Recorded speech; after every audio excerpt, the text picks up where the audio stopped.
हर हर महादेव, जय भोलेनाथ। नमस्कार, मैं साधना पांडे मार्गदर्शन पे आपका स्वागत करती हूँ। तो दोस्तों, आप शायद जानते हो या नहीं भी जानते हो कि कुंडली में राजयोग यदि नहीं है फिर भी राजयोग जागृत करने वाला एक स्तोत्र है, और वो स्तोत्र बिना विलंब आपको बताती हूँ दोस्तों, शिव तांडव स्तोत्र है। शिव तांडव स्तोत्र में ऐसी क्षमता है कि यदि आपकी कुंडली में किसी भी ग्रह के कारण कोई समस्या चल रही है और आप जीवन में सफल नहीं हो रहे हैं, तो आप 40 दिन इस पाठ को देखकर करके देखिए, चमत्कार न हो जाए तो कहिए। और प्रत्यक्ष इसका अनुभव मेरे जीवन में भी हुआ है, तो मैं आपको बता रही हूँ कि आप ये पाठ अवश्य करिए। शिवरात्रि पास आ रही है, तो आप चाहें तो शिवरात्रि के दिन से शुरू कर सकते हैं, या इस पाठ को करने के लिए आप किसी भी प्रदोष से शुरू कर सकते हैं। तो इस पाठ को शुरू करने में तो किसी प्रकार की कोई दिक्कत या दुविधा नहीं है।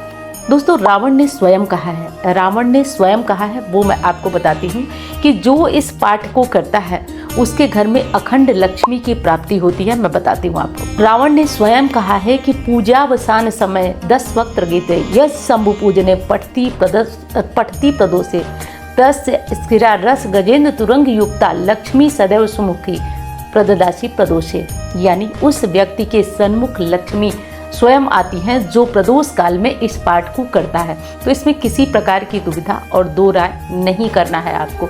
और ये पाठ केवल लक्ष्मी नहीं देता है दोस्तों, मैंने कहा ना कि आप 1000 प्रयास कर रहे हैं, मेहनत कर रहे हैं और आपके जीवन में चमत्कार नहीं हो रहा है। देखिए, आप विश्वास करें न करें, लेकिन मैं एक प्रण ली हूँ कि इस जो भी समस्या आपके जीवन में चल रही 100% मैं उसे दूर नहीं कर सकती हूँ, भगवान नहीं हूँ।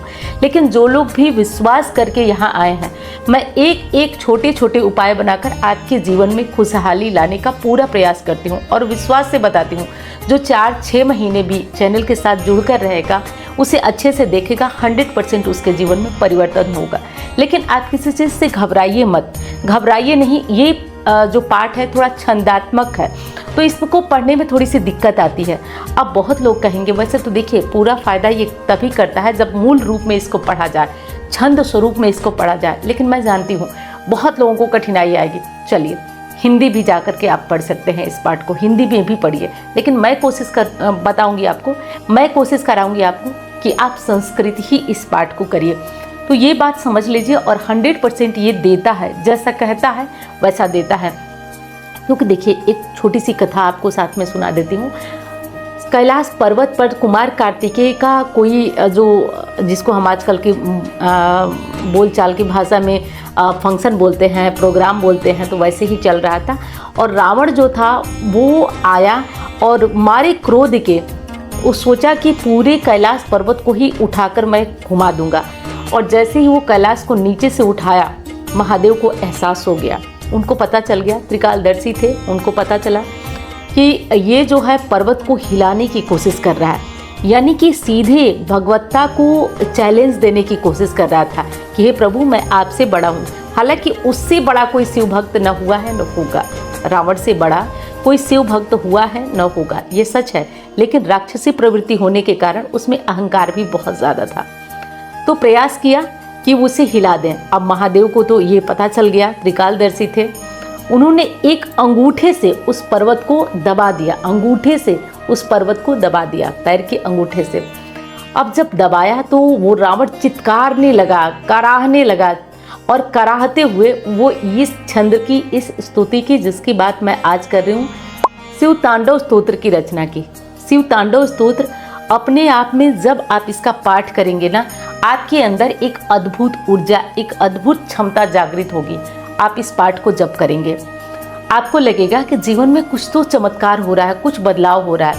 शनि, राहु, केतु, ये सब पीड़ाएं तो चुटकी में गायब होंगी। तो जिन भाई बहनों को साढ़े साती या ढैया का प्रभाव है और बहुत परेशान है, तो आप ये उपाय करके देखिए, आपके जीवन में परिवर्तन आएगा, बहुत बड़ा परिवर्तन आएगा। तो आप इसे करके देखिए। अब आइए बताती हूँ कैसे इस पाठ को करना है। तो देखिए दोस्तों, ये पाठ जो है थोड़ा सा क्रोध में, महादेव के क्रोध को दर्शाया गया है, तांडव नृत्य को दर्शाया गया है। तो इस पाठ को कभी भी घर में न करें, हालांकि लोग करते हैं, लेकिन मेरे अनुसार घर में न करें। आप इस पाठ को मंदिर में जाकर करें। अगर क्षमता है तो, नहीं कर सकते कोई बात नहीं, लेकिन क्षमता है तो मंदिर में जाकर करें। और जब भी इस पाठ को करें आप, तो खड़े रहें। इस विशेष बात का आप ध्यान रखिए दोस्तों। और हाँ, एक आपसे क्वेश्चन पूछ रही हूँ कि मेरी बातें, मेरी वीडियोज़ आपको समझ में तो आ रही है ना, क्योंकि मुझे ऐसा लग रहा है, कई लोगों ने फ़ोन पे भी बताया और मुझे एहसास भी हो रहा है कि मेरी बातें थोड़ा सा भारी हो रही हैं, आप लोग की समझ से बाहर जा रही हैं। अगर ऐसा हो तो प्लीज़ कमेंट में आप बताइए कि मैं जो है आपको समझा नहीं पा रही हूँ, क्योंकि उसका एक कारण भी है, मुझे भी वो दिख रहा है, क्योंकि मेरी कुंडली में बुध जो है वो अस्त है और मैं शायद आपको अपनी बातें अच्छे से नहीं समझा पा रही हूँ। तो मैं प्रयास तो कर रही हूँ, तो आप कोशिश करिए कि ऐसा अगर है तो आप बताइए मुझे। और दूसरी चीज़ कि अभी आपको मैं समझाने की कोशिश जो कर रही थी वो शिव तांडव स्तोत्र की बात कर रही थी। और हाँ दोस्तों, वीडियो पसंद आए तो लाइक करिएगा, चैनल को आपने सब्सक्राइब नहीं किया तो कर लीजिएगा, ताकि मेरा भी थोड़ा हौसला बढ़े, मोटिवेशन मुझे भी मिले। तो उसके लिए आप वीडियो को लाइक करिएगा और चैनल को सब्सक्राइब करिएगा। अब बात मैं कर रही थी कैसे पढ़ेंगे इस पाठ को, वो तो मैंने बता दिया कि कैसे पढ़ेंगे आप। अब इस पाठ को अब आप लोग का बहुत क्वेश्चन आएगा कि शाम को पढ़ना है दीदी तो लहसुन प्याज खा सकते हैं। देखिए, अगर वो खाना है आपका तो छोड़ करके आप 1 दिन पढ़ सकते हैं, 2 दिन पढ़ सकते हैं, 10 दिन पढ़ सकते हैं, हमेशा आप नहीं पढ़ सकते हैं। तो इसलिए जो खाते हैं पीते हैं, मतलब नॉनवेज और मदिरा की बात मैं नहीं करूँ, बाकी लहसुन प्याज अगर खाते हैं तब भी आप शाम को पढ़ लीजिए। लेकिन हाँ, अगर लहसुन प्याज खाते हैं तो कोशिश करिए कि शिवलिंग का स्पर्श मत करिए। जो बाहर वाले शिवलिंग होते हैं उनका दूर से दिया वगैरह जलाकर दर्शन कर कर आप पढ़कर आ सकते हैं। ये कार्य आप ध्यानपूर्वक करिए और इसे बहुत अच्छे से ध्यान रखिए।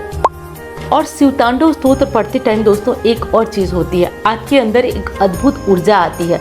और जब वो ऊर्जा आती है ना तो कभी कभी तो आंखों से आंसू आने लगता है। ऐसा लगता है कि बिल्कुल एकाकार हो गए हम प्रभु से, बिल्कुल हमारा साक्षात्कार हो गया है प्रभु से। वैसी स्थिति में ही जो मांगना है मांग लीजिए, निश्चित मिल जाएगा, क्योंकि भगवान सच में आपके मन के अंदर होते हैं। और जब आपका मन पवित्र होता है, आंसू निकलते हैं, उस समय आप मांग के देखिए, जो मांगेंगे वो आपको निश्चित तौर पर मिलेगा। तो ये कार्य करके देखिए, आपको बहुत अच्छा और बहुत फायदा करेगा। तो पाठ कैसे करना है, और ये चीज़ तो जानती है महिलाएं, पीरियड्स में नहीं करना है। तो जो भी 40 दिन करना चाहता है, केवल 40 दिन वो 40 दिन में प्रभाव दिखेगा। इसका मतलब ये नहीं कि आप 40 दिन के बाद करना छोड़ दीजिए। आप करके देखिए, किसी भी दुविधा, किसी समस्या, किसी संकट में है तो आप इस उपाय को आजमा कर देखिए, आपको बहुत लाभ मिलेगा। आप करके देखिए। अब रही बात ये कि शिवतांडव स्तोत्र को तो हम पढ़ रहे हैं, कर रहे हैं, और दोस्तों करके देखिए, आपका सोता हुआ भाग्य भी जगा देगा। ये चमत्कारी उपाय है, करके देखिए। तो उम्मीद करती हूँ कि आपको ये वीडियो अच्छी लगेगी और शिवरात्रि पे अभिमंत्रित होने वाली है। तो देखिए, सबसे पहली चीज़ तो ये है कि इस बार जो है वो मैं पारद शिवलिंग, अब पारद शिवलिंग का इतना ज़्यादा लाभ है दोस्तों, इतना ज़्यादा लाभ है कि पारद शिवलिंग पे यदि कोई अभिषेक करता है तो वो कुबेर के समान धनवान होता है। पारद शिवलिंग की इतनी बड़ी विशेषता है। तो थोड़ा सा ये महंगा होता है, हर जगह आपको शुद्ध नहीं मिलता है। पारा के नाम पे, पारद के नाम पे आपको बेकार की धातु का शिवलिंग मिलता है, लेकिन यहाँ मार्गदर्शन से जो जाता है, इसकी क्वालिटी की तो आप चिंता छोड़ दीजिए, वो मुझ पे छोड़िए। तो 100% प्योर होता है और पारद शिवलिंग 100% प्योर मिलना मुश्किल होता है। दूसरी चीज़, इसकी पूजा से व्यक्ति कुबेर के समान धनवान होता है। तो आप जहाँ मन करे वहाँ सर्च कर लीजिएगा, जिससे मन करे उससे पूछ लीजिएगा। और कुछ ऐसे विशेष हैं, जैसे कि देखिए, मुझसे कमज़ोर लोग भी जुड़े हैं और बहुत अच्छे लोग भी जुड़े हैं। तो जो काफ़ी जो है व्यापारी वर्ग है, उनके लिए वो चीज़ें कम से कम 12 की संख्या में अभिमंत्रित अभी समय वर्तमान में हो रही हैं। तो अभी मैंने चैनल पे नहीं डाला था, वो मेरे पर्सनल लोग हैं। तो अब दूसरी क्या चीज़ है, देखिए, हम सबके घर में, ज़्यादातर लोगों के घर में वास्तु दोष होता है। मैं क्या बोलूँ, मेरे घर में खुद ही वास्तु दोष है, लेकिन पूजा पाठ उपाय वगैरह से वो प्रभावी नहीं होता है। तो ये वास्तु यंत्र है दोस्तों, ये वास्तु यंत्र है। तो इसको आपको अपने दरवाजे के दोनों तरफ लगाना होता है, और एक जो है जहाँ पे आपको लगे पर्टिकुलर कि उस जगह पे, जैसे आपका किचन सही नहीं है, टॉयलेट सही नहीं है, तो उस जगह पे आपको लगाना है। तो ये वास्तु यंत्र है, ठीक है। तो ये भी इस रात में ऐसी शक्ति होती है कि किसी भी चीज़ को अभिमंत्रित करेंगे तो वो पावरफुल हो जाएगी। मैंने 4 रात्रियों की बात आपसे कही, तो वास्तु यंत्र भी अभिमंत्रित हो रहा है। इसमें करना कुछ नहीं है, ये आपके यहाँ पहुँचेगा और आपको बताया जाएगा कि कहाँ कहाँ लगाना है। तो उसे केवल अपने घर में वास्तु दोष की जगह पे और घर के मुख्य द्वार पे इसे लगा दीजिएगा। तो ये आपको, मतलब क्या बताऊँ मैं, अब जब किसी चीज़ को करेंगे, मैं मुंह से बढ़ा चढ़ा कर बताना नहीं चाहती हूँ, आप जब करेंगे तो इसका प्रभाव स्वयं आपको दिखेगा। और दूसरी चीज़, परम प्रिय भोलेनाथ का रुद्राक्ष, मैंने बताया ना कि ये बहुत ज़्यादा लोग जो चैनल से जुड़े हैं, बहुत ज़्यादा लोग उनकी बहुत ज़्यादा ये रहती है, मतलब कम से कम 7-8 महीने से ये लोग कहने लगते हैं कि दीदी प्योर वाला रुद्राक्ष दीजिएगा, प्योर जो रुद्राक्ष की माला होती है वो हमको दीजिएगा, जिसमें आप अभिमंत्रित करा के दें। माला तो आपको शायद मिल जाए प्योर, लेकिन इसको मेन चीज़ अभिमंत्रित करा करके, तो ये भी जा रही है माला भी अभिमंत्रित कराकर। और दूसरी चीज़ कि माला तो अभिमंत्रित करा कर जा रही, इस पर किसी भी ग्रहों का, किसी भी देवी देवता का जप किया जा सकता है। और तीसरी चीज़, ये खराब नहीं होती है, इसको आपको केवल जप करना है और रख देना है, इसमें कोई कीड़ा लगना या इस तरह की कोई चीज़ नहीं होती है। तो अगर आप लोग को इनमें से कोई भी चीज़ की आवश्यकता है तो आप जो नंबर यहाँ पे आपको मिलेगा, चैनल का जो नंबर है, काफ़ी लोगों के पास है भी, तो आप उस नंबर पर संपर्क करिए और अपना नाम नोट करा दीजिए, ताकि शिवरात्रि पे ये चीज़ें अभिमंत्रित हों और आपके यहाँ शिवरात्रि के बाद पहुँच जाए। तो मैं उम्मीद करती हूँ आपको ये जानकारी अच्छी लगी होगी। अब मैं मिलती हूँ आपसे अन्य वीडियो में। धन्यवाद। हर हर महादेव।